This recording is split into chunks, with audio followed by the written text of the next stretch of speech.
Welcome to Stockholm for the World Equestrian Games. Hello everyone, Peter Scowcroft alongside Joe Moore, the chef d'équipe of the British team in the World Carriage Driving Championships. 3 days of exciting competition starting with dressage. This lovely arena set out in the Royal Park, and we've selected as a highlight one of the very fancied competitors, Adarts of Holland. So why don't you sit back with us and enjoy this dressage performance by one of the world's great driving competitors.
Now completing a really superb dressage test. Most elegant, and what a delight to see someone have such charge over his 4 lovely horses. But of course, that is the dressage, the most exciting phase, as the crowd applaud, is the marathon course. This is a tough one. Joe Moore explains more about it with those excellent marks to Adarts. The marathon is married up with the three-day event course, and we've really got something to look forward to. And there we have hazard number 1, and you see the start. We'll give you a quick look at each of the hazards. Those are the double rails of hazard 2. That looks fairly complicated to me. And they just have to go in between those obstacles, as you see the hazards there. Now 1, 2, 3, the plan of the course. Now this was used in the 3-day event, Joe, as well. Yes, it was, but we haven't got quite as much variation. But it'd be very, very interesting to see what they do with it. And an aerial shot right over this glorious Royal Park here in Stockholm. Absolutely fantastic. Now, this is a difficult one, and I know the triangles were causing problems in the minds of the competitors. Yes, I think the variation is going to be at the top end of that obstacle as to which way they will go. And now to the lap camp. Now, what about this one? Well, 1 or 2 tight turns in there. I know that George is quietly confident about it, and I hope he isn't overconfident. George Bowman, of course, the great British driver. Now this is the Terrace Hazard 6. Now this one again, this looks very difficult, and I had a talk with Bill Long about it. He wasn't at all happy about that one. However, now this is the Sheep House. What about this? Well, the technical delegate has been altering this slightly, and the small square holes just outside it have been filled and unfilled and refilled. Okay, and now into hazard 8, and this is the fodder place, and there are a couple of horses in there as well. There we are. Yeah, I think that you can find that's probably the tightest obstacle on the course. Okay, so those are the 8 hazards over these 10,000 meters, the 10 kilometers, and that is an incredible tower that's in the middle of this Royal Park. And that is the broadcast tower of Swedish television. Our host here is beaming pictures around the world, and right on the top of there they have their high cameras. And there's the river. This runs through the Royal Park. Absolutely glorious. And now then, Sweden is noted for its beauties, Joe. And we managed to get a couple of them there. Not too many distractions, we hope, on the course for the drivers. Well, no, and the first driver that we are going to see is the present world champion, and this is Icebrand Chardon of Holland, and the holder of the title and the first one to go over this course. Now then, they have a time for the whole of this course, don't they? Yes, they've got to complete this in 42 minutes. And now they can trot, they have to trot in between each hazard, but when they get to inside the hazard area, they can go what pace they like. Any pace they like once they're within the obstacle itself. I don't think there'll be too much break of pace or cantering within these obstacles. So as Icebrand now comes round, the world champion, he's got to go pretty quickly, hasn't he? Because he's got to set the pace for the rest of the competitors. It's very true, but he's usually a very good competitor within the obstacles, and I think you can take his times on them as being par. Now, the times we see in the bottom left-hand corner of the screen, that is a time taken for him to go from the start to finish through the obstacle. Just that one obstacle, yes. And he will get penalty points based on his actual finishing time within each obstacle. Okay, so that's Icebrand Chardon now completing the picnic tables, which is hazard number 1. Now, all the competitors will be driving 4-in-hand teams.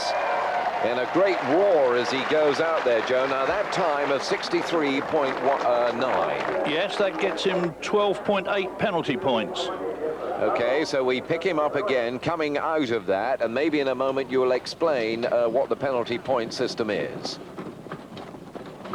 Well, he gets 0.2 of a penalty point for every second he's in the obstacle. Okay, right. Hope our viewers at home, if they're not into carriage driving, will be much more enthusiastic by the end of this, because there are 8 hazards, 7 more to go for Icebrand Chardon through this superb Royal Park. Now coming to hazard 2, the double rail. Once he gets in there, now this looks complicated. Take us through this, Joe, exactly what he has to do. He must leave all the white flags on the left and the red flags on the right at the lettered elements. If he makes a mistake, he can go back and correct himself, but his time's still ticking on within the obstacle. So they don't stop the clock? No, they don't stop the clock. Now there's a very tight turn that he can take, which comes up now. Now will he go for it, or is he going the long way round? Round the long way round. Now he could have come in between those two mountains. Yeah, indeed he could.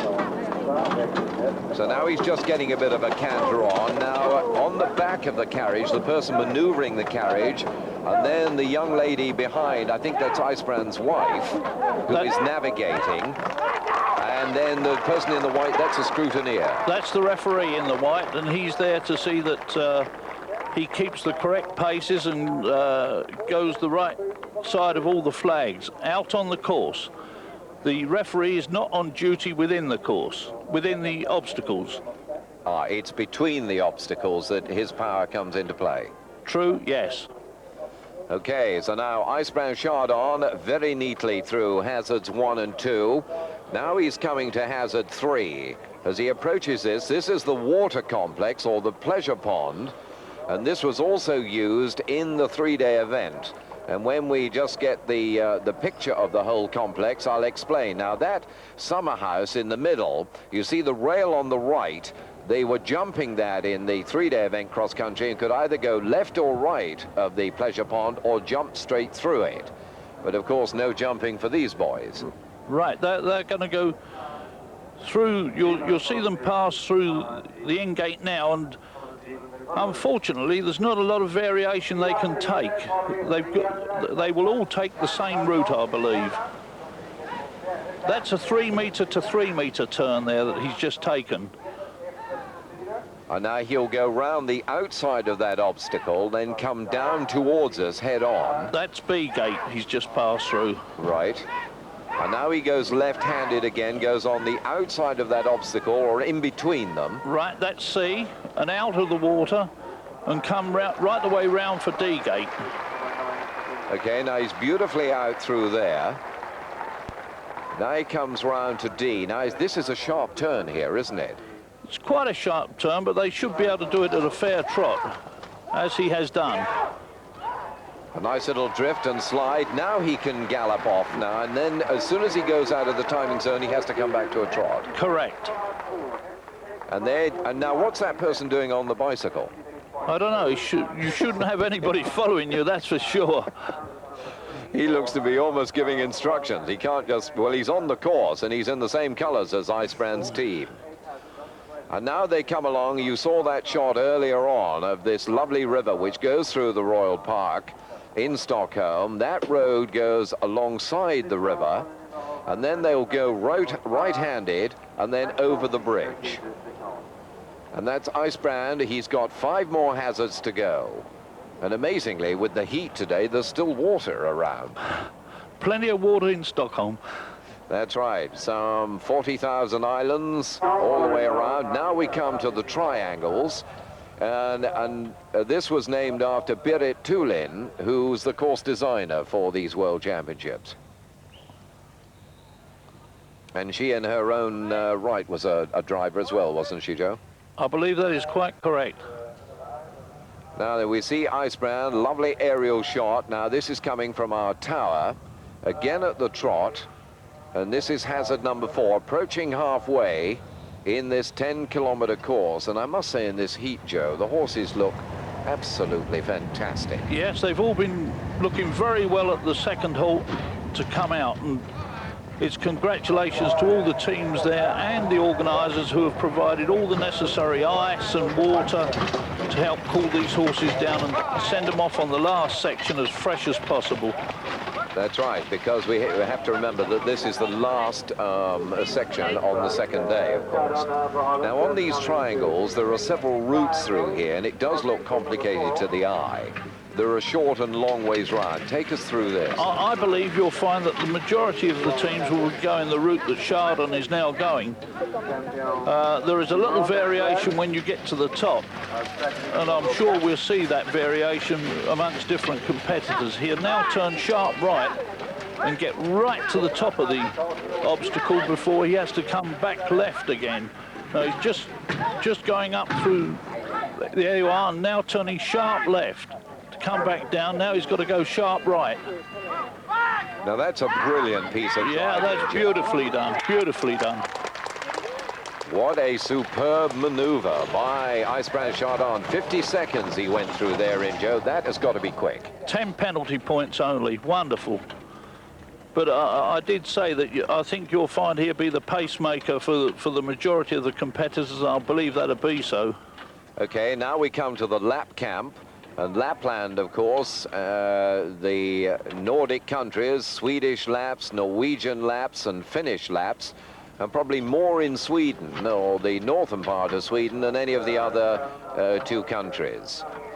Now, into this again, they were rumors when I arrived here that they were going to put reindeer in here, but I think they decided not to in the end. That first turn, a particularly tight turn, and this one coming here now.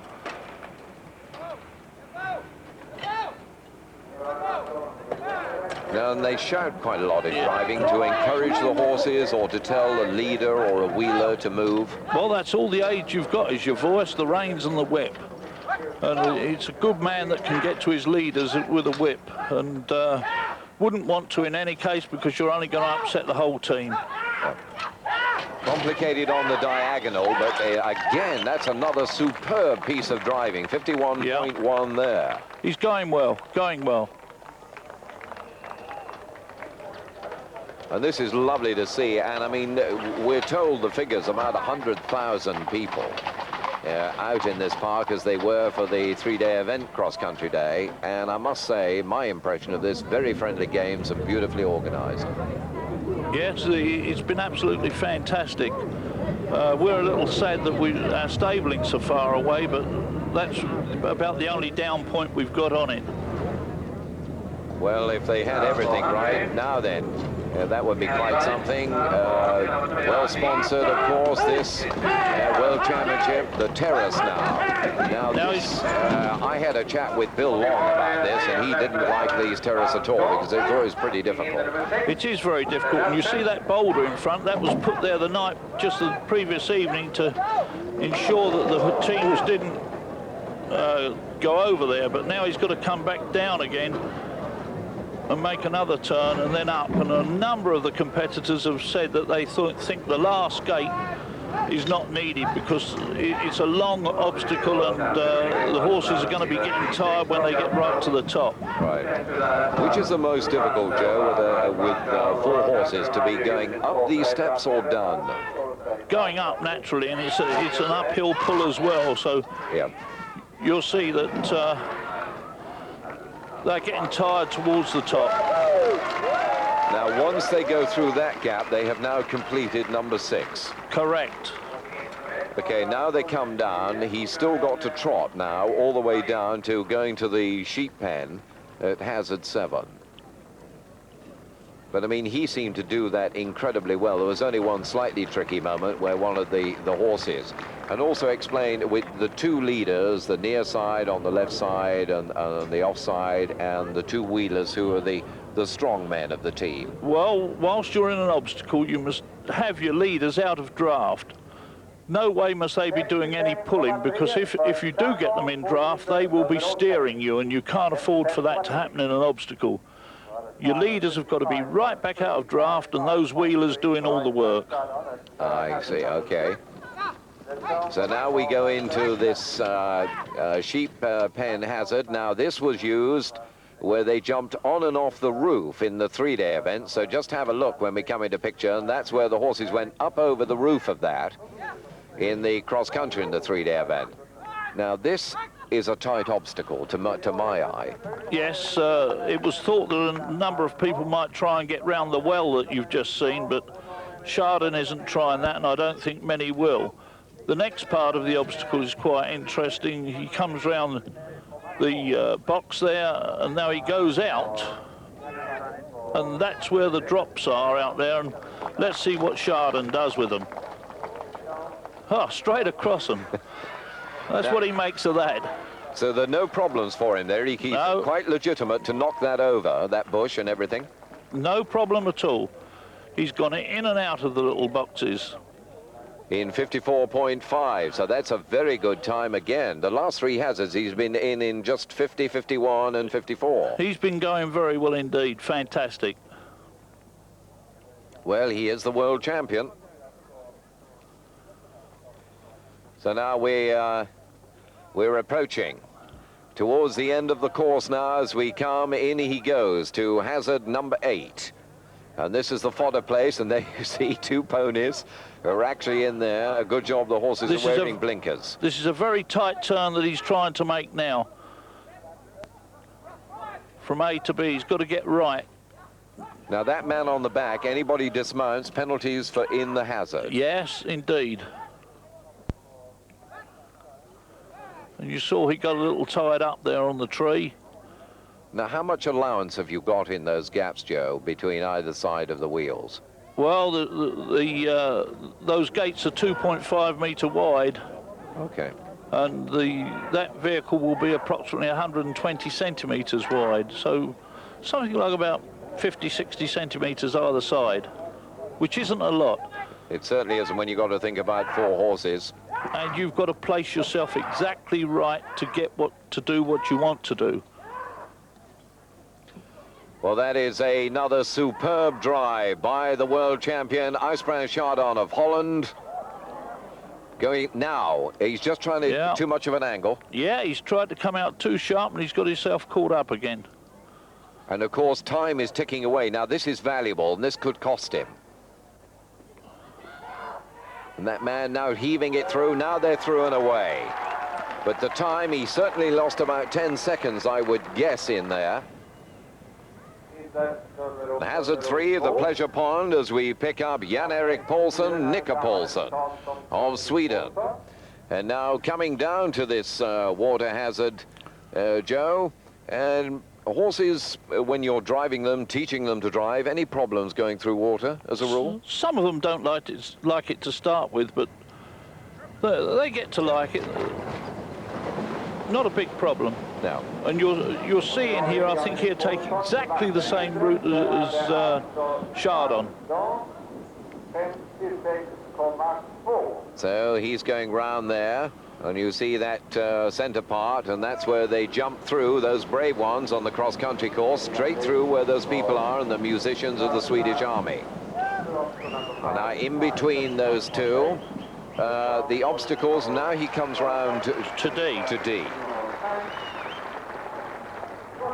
And of course, Sweden, a big driving country. Yeah, and the sport's very popular there too. And Jan-Erik has been very good all over the world.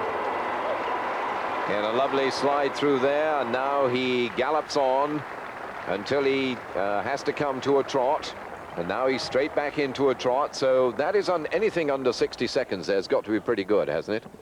58.9. Well, I would have thought so. He's a little bit slower than Chardon. So as Nika Paulsen goes, now then, George Bowman, and you're the chef d'équipe of the British team. You should know something about this gentleman. He's gone well all season, gone superb, and quietly fancy, George, that if the marathon's testing enough, he should be there. He's won everything at home, and these little horses have done him very well, and he's really got them going. He certainly has, and he calls them Cumberland Cobs, but as such, they're a bit of a mixture, aren't there? Some Hackney in them. You can see that with the high-stepping action on the front. They're Fells Cross Hackney. And they're tough, and they don't often go across country. And for those people who don't know, George Bowman, you know the story better than I do, but he was in the metal business, and he got hit with a big heavy door, and that's how he took up driving, because it virtually crippled him, didn't it? An aircraft hanger fell on him, and he couldn't walk, and he was determined to get going again, and he used to get his wife to take him out with a bicycle away from home, and he had to cycle home to get himself fit. A very determined guy, George. And a tough one, and he took the shortcut, incidentally, at hazard 2. Now he goes through to the water. I'm looking forward to see George go through the water, because I don't think, now that's a good vantage point, isn't it? Very nice too. But George going through the water, because given a bit of a gap, any room to maneuver, he likes to go fast, make up as much time.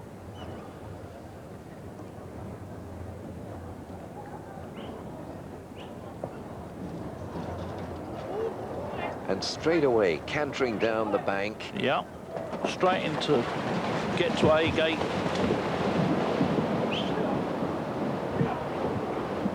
Wouldn't want to fall off in there. Don't do that. That's 10 penalty points for the groom dismounted. We can do without that. The horses enjoy this hot weather going through the water anyway. Cool them down a little. Yeah, nice. Splash under their bellies.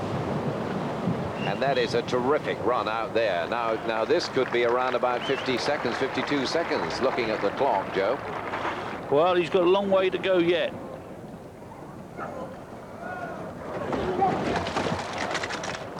Where's he? 49, 50. Go on, George. It's not quite as quick as I thought, but it's going to be a good time. 55.3. Lovely run by George Bowman of Great Britain and the Cumberland Cobs. The lovely high shot. That was one of the three-day event fences. And now back with Nicke Paulsen, Jan Erik, and of course Krista Paulsen yet to go for Sweden. Into these triangles. Now again, Joe, we'll just see whether he goes the same way as Chardon. He's slower.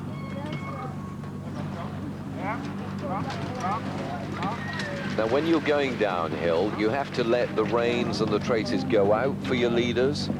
Well, yeah, you're still holding your leaders back, but you're using your brake.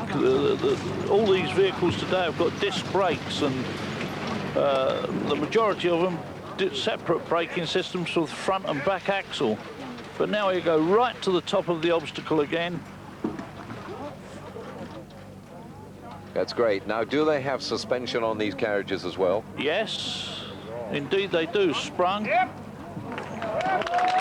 He's gone the short route there. And that's beautiful out there. He's going to be under 60 seconds. Anything under 60 seconds, I would suggest, is going well. And now back with George. This is the Terrace. That's right, the terrible Terrace. Now turning here, and I see what you mean by having that rock there through this turning after A, because you could easily slide down there, couldn't you, down that back? Easily put a wheel the wrong side, and also this next turn now, when they come back down the steps, it's offset to the right a bit as they come down, and they could easily go straight and come straight over the top. But it'd be interesting to see how the little horses get on when we get to the top of this obstacle. Talking to George, our fear was that it was a long one. It certainly is. Now then, that it seems to me to be a really tight turn, because that is not straight anyway for the next steps. None of these are straight. They're all angled. And that's where the power comes. But that, to me, you're the expert, but that's a tremendous drive. That was good.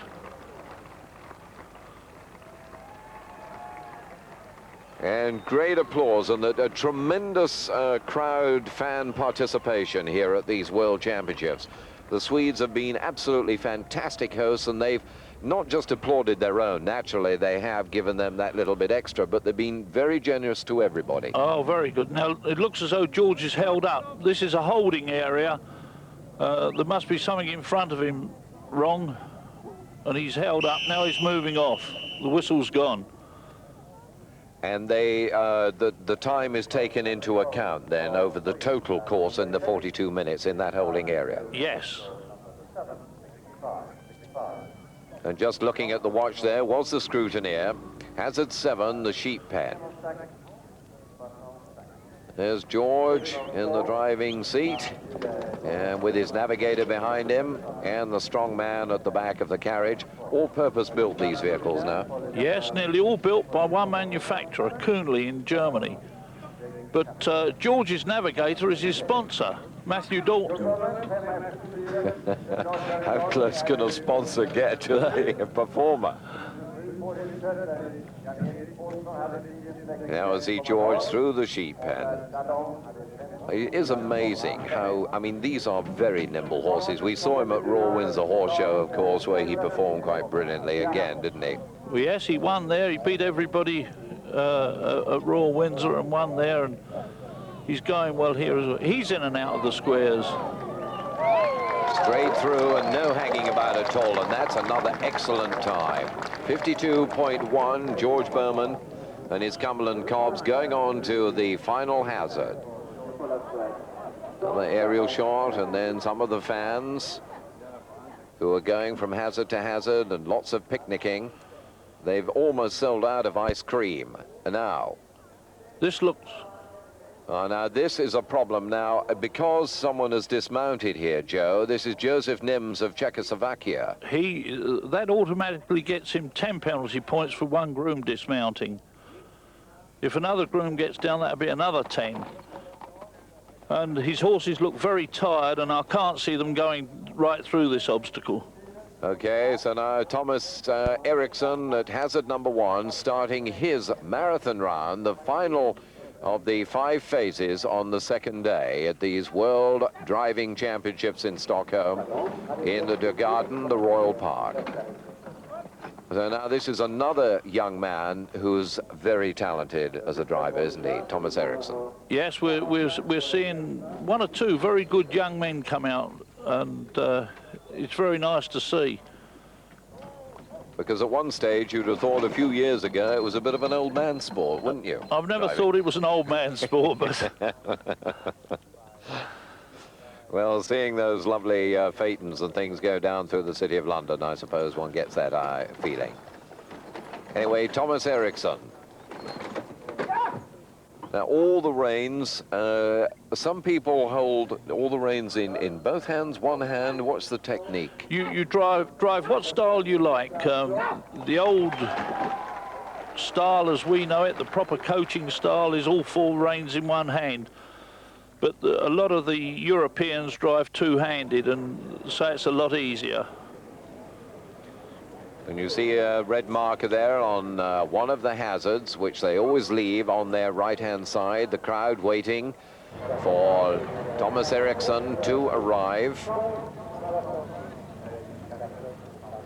Another of these top-class Swedish drivers, along with Krista Paulsen. Now, this is hazard number 4, the triangles again.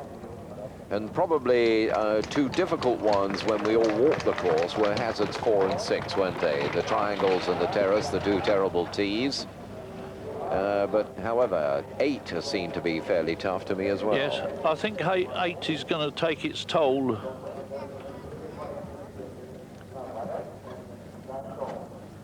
And these triangles, of course, they're very cunningly placed, aren't they? They're not quite at a straight diagonal. Oh, they're not. Going across, and angles and everything. He's taken the turn without...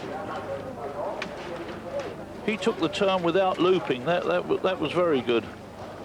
Now he's going back up, right up to the top of the obstacle again. And now he's going through E. And now this is good, isn't it? This is going to be a fast time. Now well, he hasn't been terribly fast-paced. You see, he's still 50 seconds. 49.1. Very good. Excellent time. And a nice little drift by Thomas Erikson going out of that top triangle. Now into hazard 6. This is the Terrace. And it's lovely coming through that bit of shade. They'll all be thankful of that when they're getting towards the 2/3, 3/4 the way now through the marathon course. Just to remind you, 10 kilometers, 8 hazards, the time 42 minutes that they have on this particular section. They trot between each of the hazards and then any pace actually in the hazards. So the clock starts now. And the only tired team we've seen here up to now has been the Czech. And I should think he was taken out there. Now then Thomas he's trying to get an angle on there, and one leader was bumping into the other one a little bit. You'll notice how they angle themselves to go through these gates so that they don't have to take a dead straight line, and the leaders can be moving one way, the wheelers another, and the carriage the other. And it's difficult because you've got reins attached to all of them. You've got to be a great hand manipulator and know what you're doing mentally to get through all this. I always admire the driving ability of these people. I think they're fantastic, let alone the horses. Well, their reflex, the younger man, his reflexes are quicker, and this is what counts.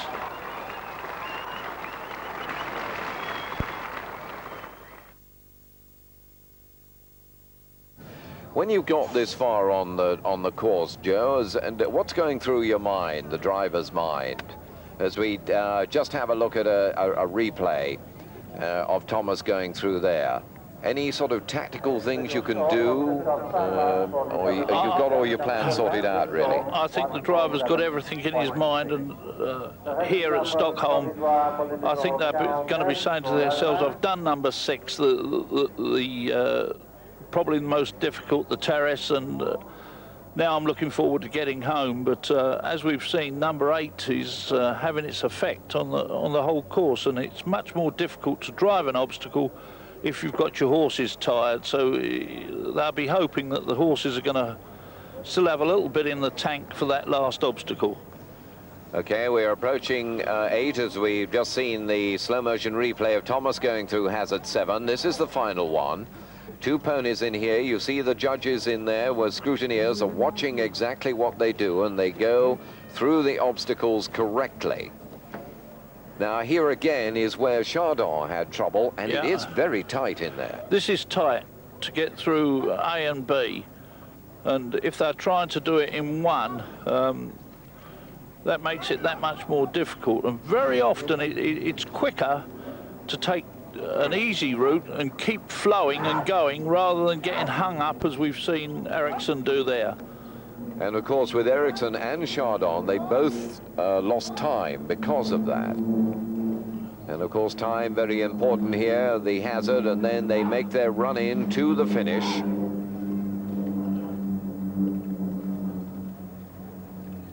Time is penalties, and this is what's having the most effect on this marathon, the amount of penalties they're getting in these obstacles. They've all gone clear on or been going mainly clear on the other sections. So in a very turn, the thing that a lot of people I'm sure at home will be confused about, Joe, as sometimes I must say all of us are, is how they remember how to negotiate and to actually drive through the obstacles. Well, they have to walk them and walk them and walk them till they know them themselves, because if they don't know them themselves, that is just no good at all.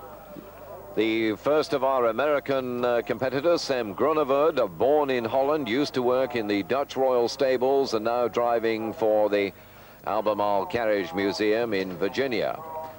Sam, his wife is always involved in the driving, as a lot of wives. You don't have many golfing widows, do you, in driving? No, indeed we don't. This is one of the beauties of driving. There's usually a job for the whole of the family, and Paula, Sam's wife, is on the back of the carriage there. Now, he's come out and looped in a different way. Always a very elegant team, as Sam, isn't it, with these lovely greys? They are indeed, and he's trained them and got them going and bending really well. And now he's looped again. He's taken too many long routes are here. Now, that's because he doesn't think his team can cope with the tight turns, or he's just not that confident of this particular obstacle. Well, it could be that his confidence isn't there for this obstacle, but I hope his horses aren't getting a little tired. So again, Sam Groenewald. Now, the interesting thing to me is that some of the scrutineers wear hard hats and none of the drivers are wearing hard hats. I think they should all wear hard hats. You never know when you're going to get tipped out. But coming underneath the finish arch is Thomas Erikson with a very good drive indeed. Breitling, the official timers here, on that third spot, Joe, for Thomas Erikson. Very good indeed. He's really a up-and-coming young driver. He's been going well, and he's gone well here today. And you can just see, just discussing what's happening, a nice pat for the horses because they really have worked tremendously well in all this heat. Yeah, there's the Swedish chef to keep talking to him, checking on what he's done on the sections and what he thinks the result will be. And to help other members of the team as other fans are in the stands at the water complex. And now this is a very colourful combination, and this is the Swiss driver. This is Walter Smid, and you can recognize him, all the red uniforms, and he has fixed wheels, or filled-in wheels, I should say, with the red colours. Go faster wheels, shall we call them? Absolutely right. You wouldn't miss seeing Walter Smid on a marathon course, would you? Indeed not, but you will note that he's taken exactly the same route as all the other competitors we've seen through this water obstacle. And a lot of these horses, you just see a little bit of action there. Well now, 3 very attractive Swedish ladies cooling themselves off at the water complex as we go back to the double rail. Now coming into the double rail, this is the Belgian driver, Felix Brasser, who we've seen, of course, in England, haven't we, quite a bit, and at Windsor. We have indeed, and this team formerly belonged to George Bowman. And George sold them to Jean de Klerk of Belgium, and that's who Felix is driving them for. These are Hungarian Lipizzaners. And we'll have an opportunity to see some other Lipizzaners later on, when we see the Hungarian team.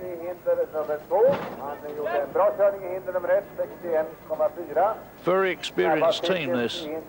Well, if they're certainly in the hands of George Bowman. I mean, when you've got a successful team, I mean, how much is economics selling them on, and how much is, you know, you want to progress with a new team? I don't know about the economics, but one of George Bowman's loves is training young horses, and he makes a wonderful job of doing that. And that's why I believe this team went, and that's why George's other teams have been sold. Yeah.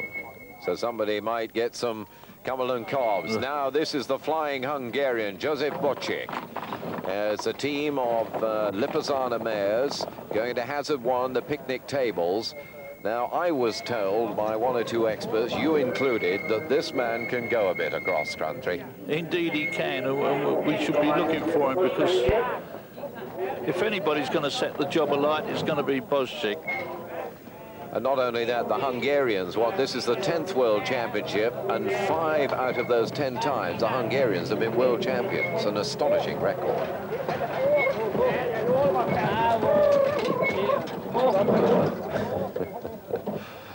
Joseph, I mean, he just goes for it. I mean, tremendously nimble. Look how he just came around that hazard then. Has to be seen to be believed. And he's talking to them the whole time. They really get involved, these Hungarians. They're great fun to be with, great characters. I'll tell you what, that is not half bad, Joe. No, I should think that's going to be as good as we're going to see through that obstacle. Joseph Boek.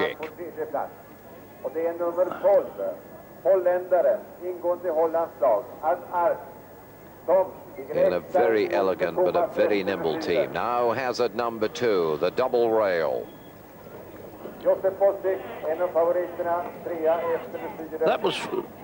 This particular obstacle was a jump in a previous year for the 3-day event. Well, I think they've got enough to cope with without any jumps. Now, will he go tight? No.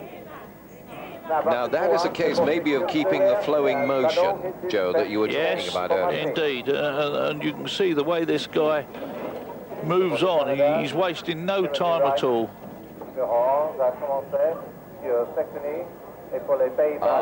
He's missed his jerk there. Now, how on earth, Joe, how on earth can he get them round there? Just wait, I think.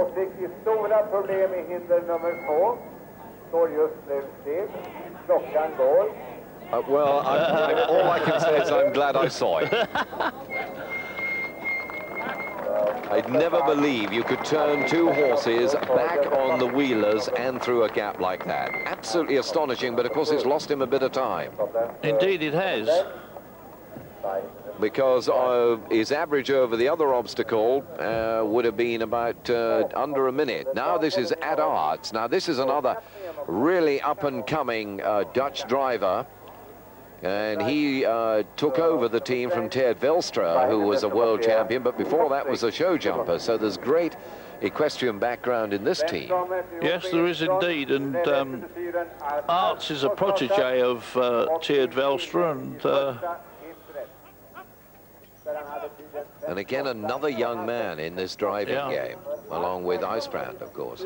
Do you notice that he's got his right arm, forearm bandaged, so whether he's got a little bit of muscle pull there or what, because they have got a bit of weight in their arms with these reins all the way through. Probably a precautionary measure, but it's interesting to see it. Certainly is, because if you get through all this, your driving life, without a few scrapes and bumps and accidents, you'll be a very lucky man.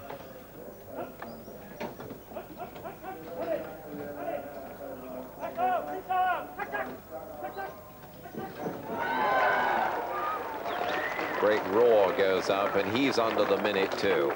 A beautiful start for Ad Arts.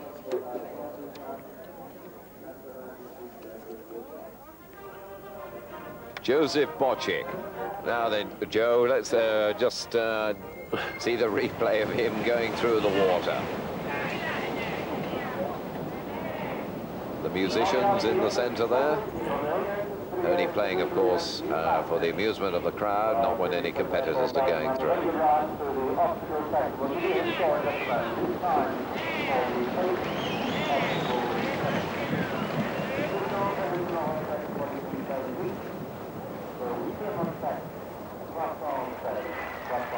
And the other thing about this, watching Hungary participate, and with Poland and Czechoslovakia, isn't it great to see the Eastern European countries joining in these World Championships? Yes, and indeed, we've even got 2 East German teams here. So it's good to see that it's not only the Berlin Wall that's come down, we've got the East Germans out competing here as well now. A young spectator taking it all in. Picnic time here. I mean, as I said earlier, the ice creams and all the cool drinks, a tremendous business. And now the scrutineer, the young lady there with Joseph Boek of Hungary. He's always talking, and he's very expressive with his cap right over his eyes, now down through the triangles. Just watch him through here.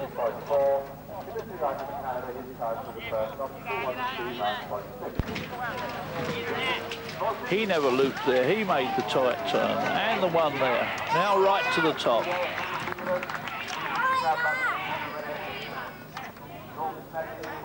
And he's made that tight turn as well.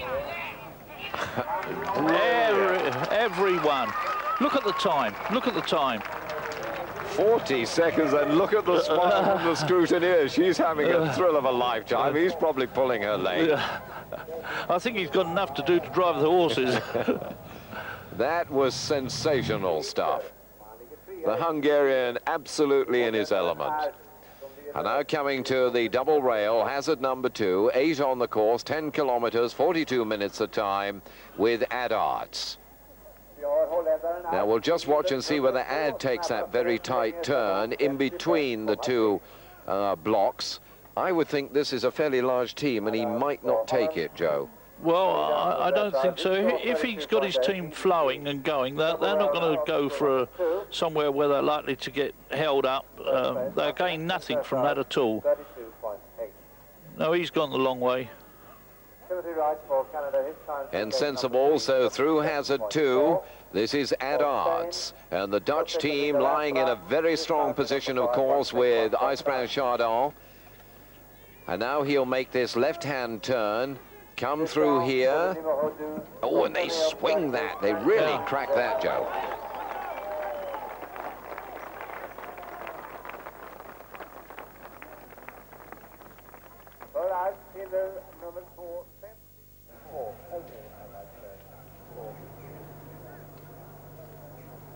the pleasure pond is the next hazard.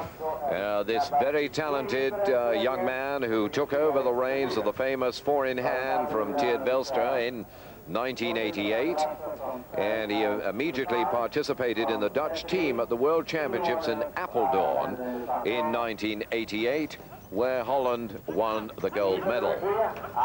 So he's come into the limelight very quickly and has held the reins, so to speak, after Belstra, hasn't he, Joe? True, and it's very much a Belstra-orientated team, and in fact you'll see Tjeerd's son riding on the back of the carriage there as the anchor man. Right, muscle man. One who's getting him get themselves wet, or if you sometimes you get a bit of drag in the water. However, well out over there, and this will be another good time by Adarts. Going round to gate D now, the last gate.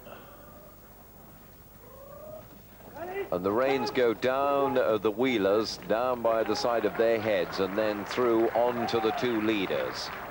That's how it's organized. Yeah. And now straight back into a trot, just over the minute there. Not one of the fastest times, but this is a man who doesn't waste any time at all. Now Josip Boek, the Hungarian flyer, with his team of Lipizzaner mares. He turns, look at that turn, almost was too tight. Too sharp. Cost him time there.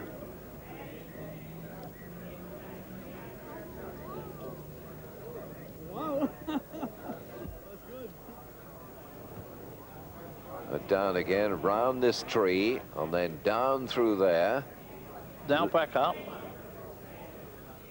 Bit of drift there on the corner. Up the steps again, and it's all uphill now. And they're all pulling now. They need to, yeah. He's had to let his leaders into draft, but not on that corner there. That's the secret of it all. Out of draft and into draft. And by in draft, you mean taking a pull and then out of draft, not pulling? Correct. Doing their own share of the work when they're in draft and then having them back out of draft for the turns. So beautifully through there in 57.2 as Josip Boek of Hungary and his team of Lipizzaner mares go on to the sheep pen. Hazard number 7, 2 more to go before he completes the marathon course. A marvelous run by this man. It's a joy to behold, isn't it? It is indeed, and they've got so much flair and dash for the driving job. It's absolutely fantastic. So that high camera shot from the tower of Josip Boek and the fans all the way around the course. And here he is again with the young lady scrutineer who's had the thrill of a lifetime, I would think, driving around this course today with him. Now straight through there, he wastes no time as he's straight to the gallop. It's just like a switching on and going into turbocharge. Drop a gear and go.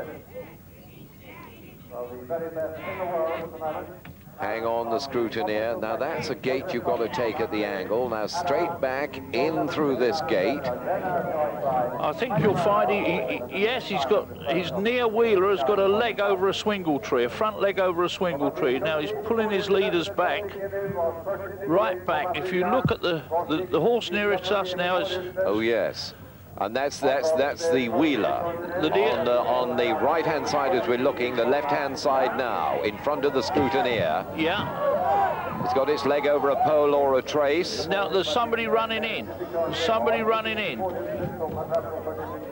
Now then, if he drops a man now, then that's penalties. That's 10 penalty points. And the scrutineer is coming in, or another judge, to tell him to stop. Now, I don't think that's a judge. That's you can hear the crowd not liking it. He's got in the way of the gate.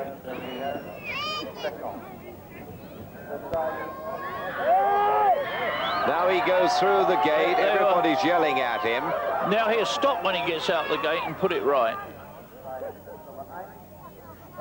So now the horse has done half that hazard with 3 legs. Now they will adjust it. They're just tightening up. Now all he's losing now is just overall time. Overall time. If he's in front of himself, it'll cost him nothing. There you see a close-up of it. the horse actually got one leg taken away from it. And that is over the bar. Over the swingle tree, the bar that connects the leaders to the carriage by its traces. Okay, so at Arts we pick up now as Joseph Boek is on his way to hazard number 8. This is halfway around the course, the triangle, now with at Arts. Well, a little bit of drama there, but no drama at the moment. Arts is going slowly down here.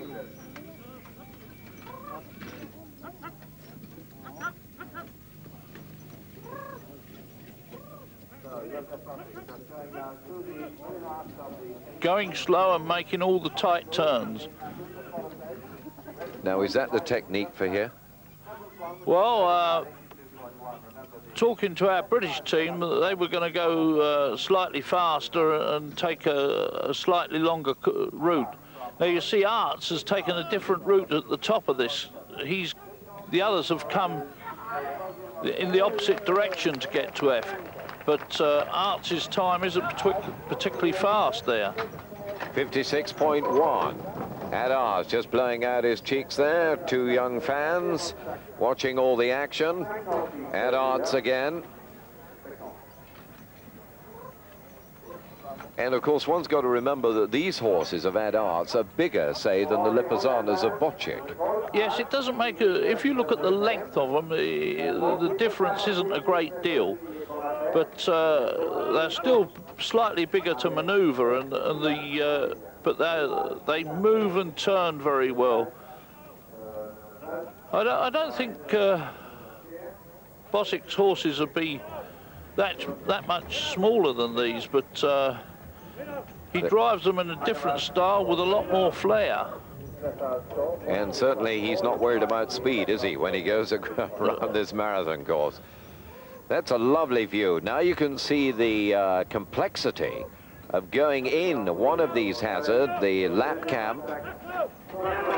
A lovely aerial shot displaying what Arts had to do with his team of 4 horses. Dutch warm bloods. And now back to the trot, the Swedish warm bloods. A lot of these horses being used in driving as Joseph Boek now. Coming through to the finish of Hungary. And this is going to be so far, the fastest time of the day. And it's a marvelous run by this Hungarian. In fact, he's over time, Peter. Over time, but everybody's going to be over time, aren't they, pretty well on this? It's going to be very tight the time, but as you can see in the right-hand corner, we've got a time of practically 45 minutes coming up. And the time allowed, of course, for the course was 42 minutes. So just over 3 minutes. And the official timing by Breitling, and that lady has a smile on her face. Back goes the cap on the head with Joseph Boek. And just sort of discussing, I don't know how much English Joseph speaks. Very little, very little. Just checking his watch. And comparing, saying to the scrutineer, how have I done? And we're waiting now for Ad Arts to come down to hazard number 6. This is the Terrace. Ad Arts in a very strong position indeed.